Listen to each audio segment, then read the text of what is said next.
show you how I play Mercy, Mercy, Mercy.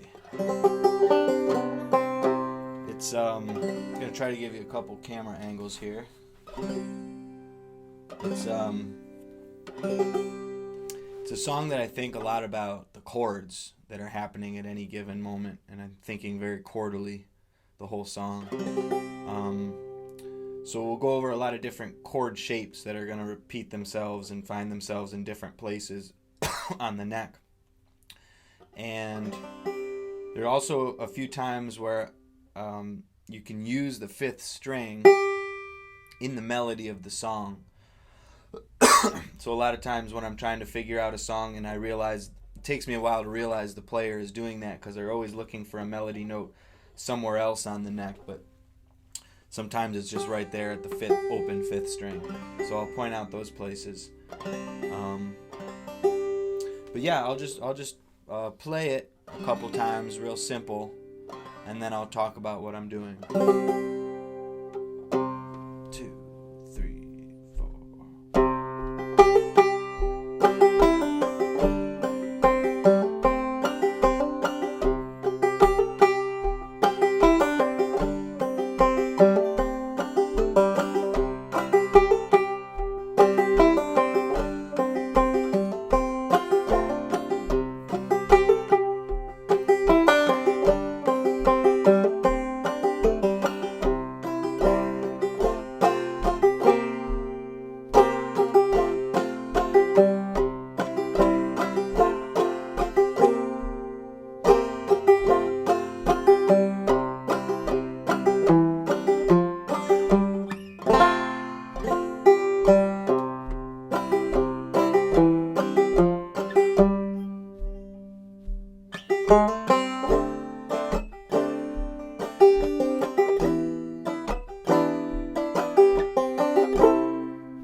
So one thing I want to point out is my right hand never breaks from the regular clawhammer bum diddy bum diddy bum diddy, but the song is very syncopated, and so there are a lot of times where even though my arm keeps feeling the movement, I'm only voicing certain notes and certain chords within it.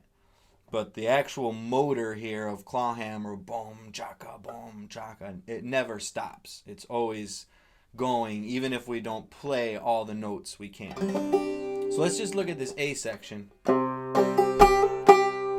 Starts with this bum, diddy, hammer, bum. And then there's like 2 beats of rest.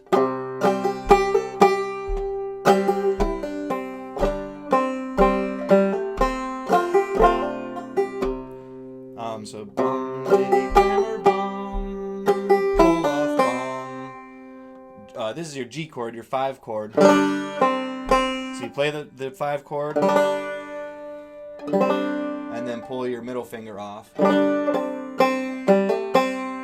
Little hammer there. That's not it. There's the melody note.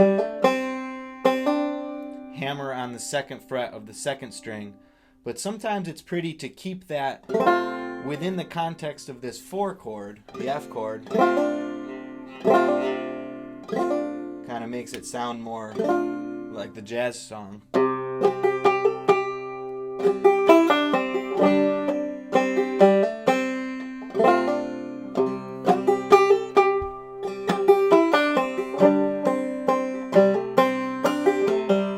So it's almost the same line. You almost repeat the line, but it just ends a little differently.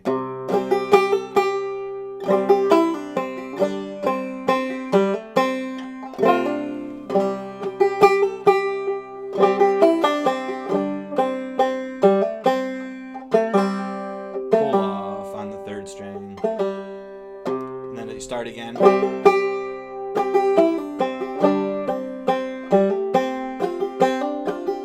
Actually, you just repeat that. So the A section is just doing that lick twice. Well, 4 times. You just end it differently the 2nd and 4th time. And then this B part. So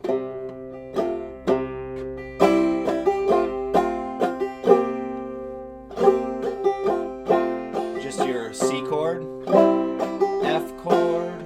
Now this is another C chord, but it's a C7 because you're going to put your first finger on the 3rd fret.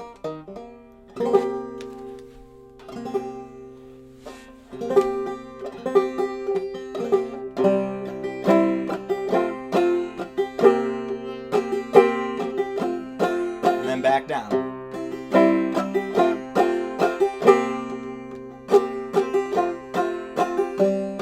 So that's, I'm being pretty free with how I do it, but it's basically just bum diddy rhythm. Bum diddy bum diddy bum bum diddy bum diddy bum bum diddy bum diddy bum diddy bum diddy bum diddy bum bum.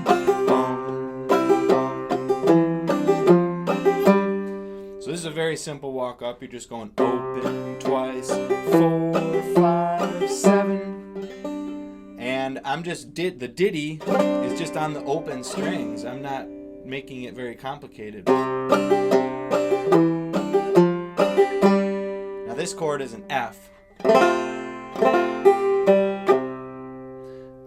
And you can play that F in different places. So you could go.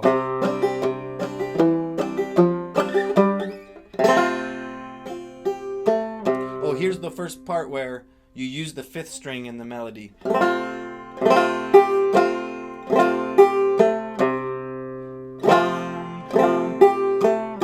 That little ba ba ba bum is just the 5th string.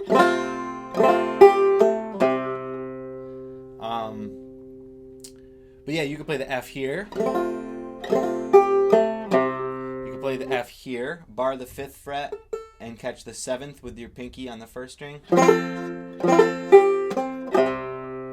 Again, you can use the 5th string in the melody.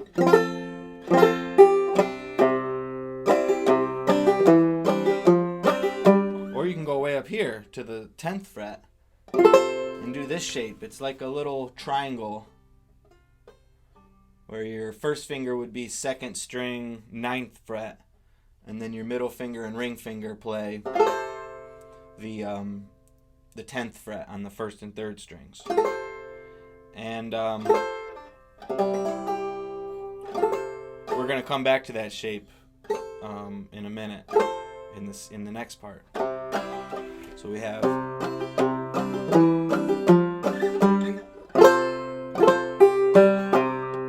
again. Now just hold this. Now to the last part.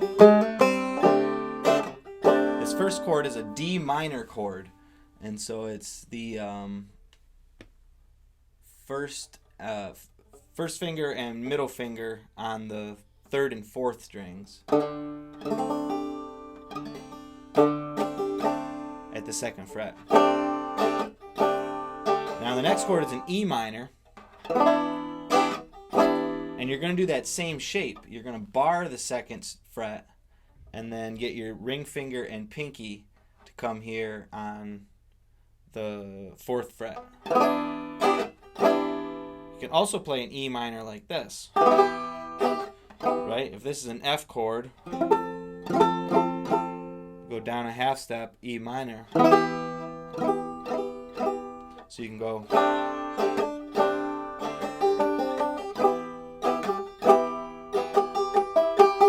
Or you can go.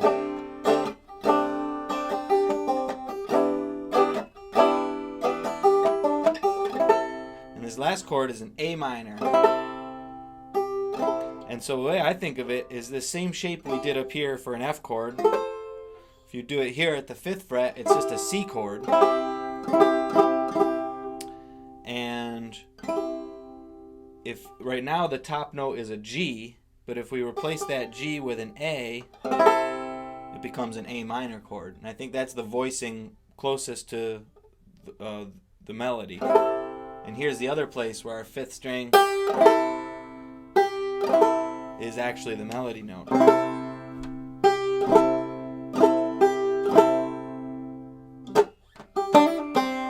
Back to the beginning.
You just keep going and going and going.